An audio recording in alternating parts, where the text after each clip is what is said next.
স্বৈরাচার শাসক শেখ হাসিনার পতনের পর তার আয়নাঘর থেকে মুক্ত করা হয়েছে গুম হওয়া অনেককেই। এর মধ্যে একজন মাইকেল চাকমা, যিনি পার্বত্য চট্টগ্রামের রাজনৈতিক সংগঠন ইউপিডিএফের মুখপাত্র ছিলেন।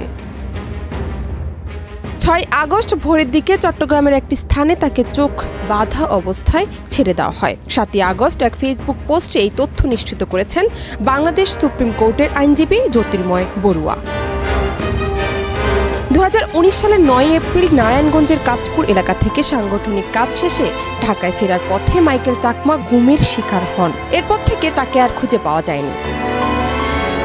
মাইকেল চাকমাকে উদ্ধার ও মুক্তির দাবিতে ইউপিডিএফ ও তার সহযোগী সংগঠনসমূহ, প্রগতিশীল ও মানবাধিকার সংগঠন, শিক্ষক, নাগরিক সমাজ সহ পরিবারের লোকজন নানা কর্মসূচি পালন করেছেন। অ্যামনেস্টি ইন্টারন্যাশনাল, সিএসটি কমিশন সহ মানবাধিকার নিয়ে কাজ করা ব্যক্তিগণও মাইকেল চাকমা গুমের উদ্বেগ প্রকাশ করে তার সন্ধান দেওয়ার জন্য সরকারের কাছে দাবি জানিয়েছিলেন। সংশ্লিষ্ট নারায়ণগঞ্জ থানায় অভিযোগ দায়ের ও মাইকেল চাকমার সন্ধান চেয়ে পরিবারের পক্ষ থেকে হাইকোর্টে রিট পিটিশন দাখিল করা হলেও এতদিন সরকারের পক্ষ থেকে তাকে উদ্ধারের কোনো পদক্ষেপ নেওয়া হয়নি।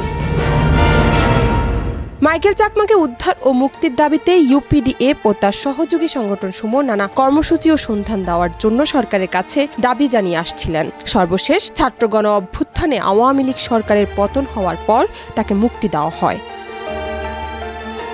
জান্নাত নিপু, দেশ রূপান্তর।